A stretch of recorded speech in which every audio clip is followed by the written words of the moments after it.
Hello students, आज हम आपको बताएंगे संस्कृत में विभक्तियों के बारे में, जो कि बहुत ही इंटरेस्टिंग है। क्योंकि कभी भी किसी लैंग्वेज के बारे में जानने के लिए मैंने जो आपको पिछले वीडियो में जितना ही बेस बताया है, अगर आप लोगों को वो बहुत अच्छे से लर्न है, अगर आपने उसकी तैयारी कर ली है, तो आपको ये फॉर्म जानने में बहुत ही आसानी होगी। देखिए, मैं आज आप लोग के सामने क्या दिखा रही हूँ, आकारांत पुल्लिंग बालक शब्द। यहाँ पर आपको मैं बालक की विभक्ति बताने वाली हूँ। सबसे पहले आप जानिए कि ये आकारांत लिखा हुआ है। आकारांत पुल्लिंग मीन्स इसका उच्चारण, लास्ट वर्ड क्या है, का। कोई भी व्यंजन बिना स्वर के नहीं बनता है। इसमें कोई मात्रा नहीं लगी है, मीन्स यहाँ पर आ लगा हुआ है, इसलिए ये क्या है, आकारांत। और ये बालक क्या है, पुल्लिंग है, इसलिए पुल्लिंग शब्द कहलाता है। सिंपल सी बात है, इसलिए ये क्या है, आकारांत है। दूसरी चीज आती है अजंत पुल्लिंग।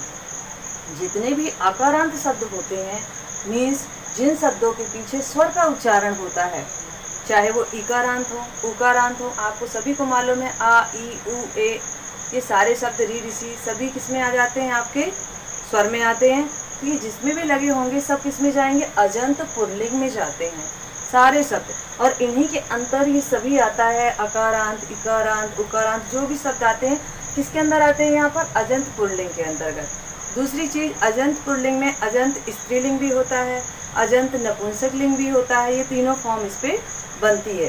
तो अगर जैसे माता है, तो इसमें भी तो आ का उच्चारण आ रहा है पीछे, तो ये भी क्या आ जाएगा, अब माता स्त्रीलिंग है, इसलिए क्या आ जाएगी, आकारांत स्त्रीलिंग शब्द तो आएगा, और वहां पर क्या आ जाएगा, अजंत स्त्रीलिंग आ जाएगा।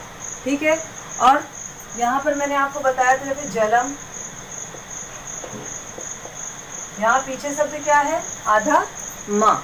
आधा माँ मीन्स यहाँ पर आ नहीं लगा हुआ है। इसको अगर हम इसका वर्ण विच्छेद करें तो यहाँ क्या, आधा आ, यहाँ पर आ नहीं लगा हुआ है, इसलिए क्या लगा हुआ है, हलंत यहाँ पर लगी हुई है। तो ये नपुंसक लिंग में शब्द आते हैं।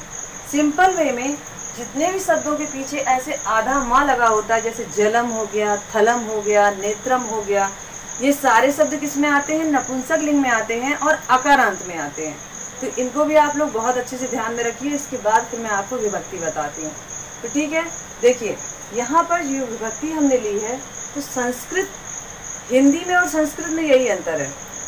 हिंदी एक वचन और बहुवचन बनाती है, लेकिन संस्कृत के पास 3 वचन होते हैं। देखिए, एक वचन, द्विवचन और बहुवचन। मीन्स हमारे बोलने के लिए हिंदी में होता है कि एक है और अनेक है, 2 है, 3 है, इस तरीके से हम नहीं बोलते। या तो बोलेंगे वह जा रहा है, या तो वे जा रहे हैं।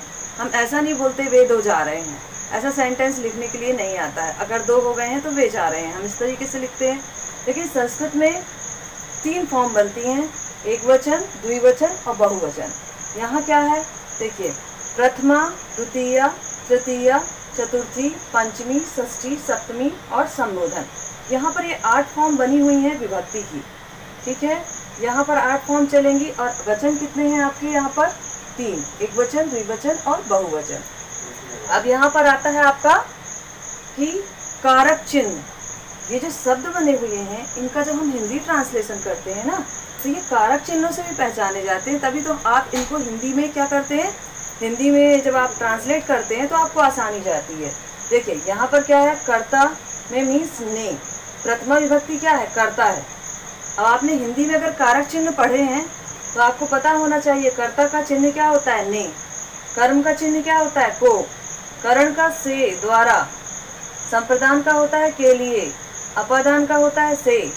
यहाँ पर षष्ठी विभक्ति जो संबंध कारक जो हिंदी में होता है, तो यहाँ पर संबंध कारक को लिखा नहीं जाता संस्कृत में, लेकिन इसके जो चिन्ह होते हैं वो जरूर लिखे जाते हैं, का, के, की।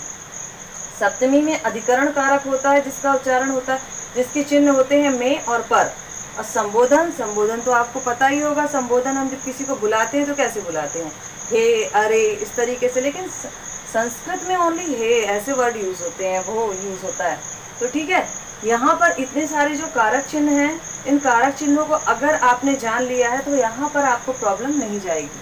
देखिए यहाँ की जो फर्स्ट फॉर्म है प्रथमा, बालका, बालको, बालका। अगर मैं इसको शॉर्ट करती, कह, क, का, कम, क, कान, केन, काभ्याम, कै काय काभ्याम केभ्यः, कात् काभ्याम केभ्यः, कस्य कयो कानाम के कयो केशु, हे बालक हे बालको हे बालका। मीन्स जो भी आपकी प्रथमा विभक्ति में जो भी शब्द दिया गया है वही आपके लास्ट में आएगा। अब इसकी जो लास्ट वर्ड है ओ और इस तरीके के जो ये शब्द बनते हैं ना लास्ट वर्ड, ये लास्ट वर्ड आपको कुछ भी दे दिया जाए, लाइक यहाँ दे दिया जाए नर, आप क्या बनाएंगे, यहाँ बालका है तो आप यहाँ क्या लिखेंगे नरह नरौ। मीन्स आपकी मात्राएं चेंज नहीं होंगी। यहाँ पर विसर्ग लगा है तो इसमें भी विसर्ग लगेगा, इसमें अ की मात्रा लगी हुई है तो आपके रा में भी क्या लगेगी अ की मात्रा लगेगी, और यहाँ पर रा में आ की मात्रा लग के विसर्ग लगेगा। तो आप अगर एक फॉर्म याद करते हैं तो सारी फॉर्म आपकी एक जैसी ही बनती हैं, केवल आपके क्या चेंज होते हैं, शब्द चेंज होते हैं। तो ये तो आपको संस्कृत में मैंने एक्सप्लेन कर दिया, लेकिन आपको इसे एक बार रटना जरूर पड़ेगा। एक बार आप इसे जब पूरा रट लेंगे तो आपको ये सारी फॉर्म किसमें लगा देंगे, जितने भी अकारांत पुल्लिंग शब्द हैं सभी में एक जैसी फॉर्म लग जाएगी। इसका मैं आपको हिंदी मीनिंग बताती हूँ कि इसका मीनिंग क्या होता है। देखिए यहाँ प्रथमा है, प्रथमा विभक्ति है, और आपको क्वेश्चन कैसे पूछा जाता है, आपको क्वेश्चन पूछा जाता है बालक की प्रथमा बहुवचन लिखिए, प्रथमा विभक्ति लिखिए और बहुवचन। आपको इतना सब कुछ भी नहीं लिखना होता है, आपको केवल क्या लिखना होता है बालका। ठीक है, आप समझ नहीं पाते हैं, क्या पूछा जाता है बालक की प्रथमा विभक्ति लिखिए और उसका बहुवचन, तो उसका बहुवचन क्या है ये। अगर पूछ लिया गया कि बालक की प्रथमा विभक्ति का एक वचन लिखिए तो एक वचन ये है। अगर आपसे पूछ लिया जाता है बालक की चतुर्थी का बहुवचन लिखिए तो यहाँ पर बहुवचन क्या है बालकेभ्यः। तो इस फॉर्म से आपको समझ में आना चाहिए कि हमें, बच्चों को यही नहीं पता होता है कि हमें इसका द्विवचन पूछा बहुवचन पूछा हम किस तरीके से करें। ठीक है, तो आप लोग को ये बहुत अच्छे से समझना है। जब भी एग्जाम में आता है लिखा होता है अकारांत पुल्लिंग बालक शब्द प्रथमा विभक्ति बहुवचन, तो आपको प्रथमा विभक्ति का ओनली बहुवचन ये शब्द लिखना है और आपको पूरे मार्क्स मिलते हैं। यहाँ पे आपको दे दिया जाता है बालक की तृतीया का द्विवचन, तो आपको ओनली बालकाभ्याम लिखना है और आपको पूरे मार्क्स मिलते हैं। इतना सब कुछ भी लिखने की जरूरत नहीं होती है आप लोगों की। अब इसको हिंदी ट्रांसलेट करते हैं। देखिए यहाँ पे प्रथमा है, कर्ता ने लिखा हुआ है। कर्ता का मीनिंग क्या होता है, कर्ता का निशान क्या होता है ने। मीन्स एक बालक ने, यहाँ एक वचन की बात हो रही है तो एक बालक ने, यहाँ पर द्विवचन है तो दो बालकों ने, यहाँ पर बहुवचन है तो कई बालकों ने। अब तीन चार कितने भी हो जाएं सब किस में आएंगे बालकाह में आएंगे। यहाँ पर देखिए कर्म कारक है, कर्म कारक का निशान क्या होता है को। मीन्स बालकम अगर लिखा हुआ है तो इसका मीनिंग होता है बालक को, एक बालक को क्या बोला जाएगा, एक बालक को, दो बालकों को और कई बालकों को। यहाँ पर तृतीया है से या द्वारा, मीन्स बालकों से या बालकों के द्वारा। तो हम क्या लिखेंगे, अगर एक बालक के द्वारा कोई काम हो रहा है तो बालकेन, दो बालकों के द्वारा कोई काम हो रहा है तो बालकाभ्याम, और अगर कई बालकों के द्वारा काम हो रहा है तो क्या हो रहा है बालके। ठीक है, या बालकों से या बालकों के द्वारा, दोनों वर्ड इसमें यही आएगा। और जिसमें से और द्वारा का यूज होता है वहां पर कौन सी विभक्ति है, तृतीया। ठीक है, इस तरीके से लिखकर आता है तृतीय विभक्ति लिखने के लिए बहुवचन या द्विवचन या एक वचन कुछ भी लिखने को आपको आएगा तो आपको लिखा होगा तृतीया का एक वचन, तो आप क्या लिखेंगे बालकेन। इसका मीनिंग क्या होता है बालकेन का, बालक से, एक बालक से, दो बालकों से और कई बालकों से। यहाँ पर चतुर्थी है, चतुर्थी संप्रदान कारक इसमें लगता है, मीन्स के लिए। के लिए बहुत ही इजी है, हमेशा याद रहता है बच्चों को क्योंकि ये शब्द बहुत इजी रहता है। काय, जिसमें भी आय का उच्चारण आ रहा है उधर पे क्या समझेंगे हम कि के लिए बोला जा रहा है, जो आप इंग्लिश में फॉर का यूज करते हो, है ना। तो देखिए बालकाय एक बालक के लिए, बालकाभ्याम दो बालक के लिए और बालकेभ्यः कई बालकों के लिए। यहाँ पर पंचमी है अपादान, अपादान यहाँ पर भी से का यूज हुआ है और यहाँ पर भी से का यूज हुआ है। डिफरेंसेस क्या है?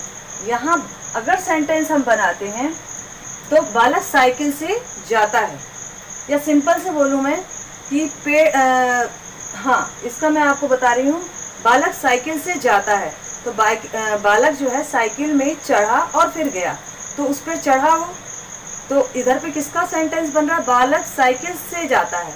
लेकिन अगर मैं यहाँ बोलूँ अपादान कारक, इसमें भी से लगेगा। पेड़ से पत्ते गिरते हैं, तो यहाँ पर अलग होने का पता चल रहा है और वहाँ पर वो बच्चा उसके ऊपर बैठ के जा रहा था, तो उससे जा रहा था। दोनों में से का यूज हुआ है, लेकिन डिफरेंसेस समझिए कि एक में हम अलग हो रहे हैं उस चीज़ से और एक में हम उसमें क्या हो रहे हैं? उसके साथ हो रहे हैं। जब हम उसके साथ होते हैं तो वहाँ पर क्या लगता है? तृतीया विभक्ति लगती है, मीन्स करण कारक की विभक्ति लगती है। और जब हम किसी चीज़ से अलग हो रहे हैं, अलग होने वाली बात हो रही है किसी वस्तु के लिए या स्वयं के लिए या किसी थर्ड पर्सन के लिए, तो वहाँ पर हम क्या यूज करते हैं? अपादान कारक। ठीक है, मीन्स पंचमी विभक्ति लगती है। तो ये चीज़ आपको बहुत ध्यान में रखना है, क्योंकि ये वर्ड दोनों सेम होते हैं। यहीं पर हमें डिफरेंसेस, चाहे वो हिंदी हो या संस्कृत हो, सब में मालूम होना चाहिए। तो यहाँ क्या आएगा आपका? पंचमी अपादान मीन्स बालकात, मीन्स एक बालक से, बालकाभ्याम दो बालक से, बालकेभ्यः कई बालक से। षष्ठी में है का के की, यहाँ पर का उच्चारण भी आए या का की के या की, किसी का भी उच्चारण आएगा, संबंध कर रहा है, कनेक्ट कर रहा है वहाँ पर, तो बालकस्य। हमेशा ध्यान रखना, जब भी कश्य अश्य लगा होता है आधा सा और या, तो वहाँ पर का के की जैसे सेंटेंस ही बनते हैं, शब्दों का उच्चारण होता है। बालक एक बालक का, दो बालकों का और कई बालकों का। ठीक है, या एक बालक के, दो बालक के या कई बालकों की। यहाँ पर एक बालक की, दो बालक की, कई बालकों की, एक जैसा ही फॉर्म बनेगा इनका। सप्तमी अधिकरण में पर, अधिकरण में क्या होता है? में पर। जैसे पेड़ पर चिड़िया बैठी है या पेड़ पर बच्चा बैठा है, कैसे बोलोगे? अगर एक बैठा हुआ है तो बालके, दो बैठे हुए हैं तो बालकयो, और अगर कई बैठे हुए हैं तो बालकेशु। अगर हम संबोधन करते हैं तो जो आपकी प्रथमा विभक्ति होती है वही लगा दी जाती है हे के साथ। हे बालका, हे बालको, हे बालका। तो बहुत ही इजी है, आपको इसका हिंदी मीनिंग भी मालूम होना चाहिए। तो आपको जब हमें अपनी ये जो मदर टंग होती है, जब हमें ये मालूम होती है और इसका ट्रांसलेशन हमें अच्छे से आ जाता है, तो हमें ये लैंग्वेज भी इजी लगने लगती है ना। और पढ़ने में भी आसानी रखा करिए। आप लोग कैसे पढ़ते हैं? देखो यहाँ अहा लगा हुआ है तो कैसे पढ़ेंगे? बालकः, बालको। संस्कृत पढ़ने में भी बहुत प्रॉब्लम जाती है बच्चों को, तो पढ़ना कोई कठिन नहीं है, बालक ही तो है लिखा हुआ है यहाँ पर, बस अहा लग गया है तो हम इसको अहा का उच्चारण करेंगे। बालकः, बालको, बालका, बालकम, बालको, बालकान, बालकेन, बालकाभ्याम, बालकैः, बालकाय, बालकाभ्याम, बालकेभ्यः, बालकात्, बालकाभ्याम, बालकेभ्यः, बालकस्य, बालकयो, बालकानां, बालके, बालकयो, बालकेषु, हे बालक, हे बालको, हे बालका। इस तरीके से आपके पूरे फॉर्म बन गए। अब यहाँ पर आप दूसरे फॉर्म भी बना सकते हैं, नरः का, देवः का, मतलब कोई भी जो अकारांत पुल्लिंग शब्द हैं सब में आपके आगे के सेंटेंस चेंज हो जाएंगे। यहाँ पर देवः आ जाएगा, देवो, देवा। एक चीज आपने याद कर ली है, आपके सारे फॉर्म अपने आप ही रेडी हो जाएंगे। तो मैं उम्मीद करती हूँ आप लोगों से कि आप इस फॉर्म को बहुत ही अच्छे से लर्न करेंगे और इसके बाद के जितने भी अकारांत वाले फॉर्म हैं सब बनाएंगे और अपने से घर में लर्न करेंगे। ओके, चलिए तो आज के लिए इतना ही, मिलते हैं नेक्स्ट वीडियो में। Okay, thank you.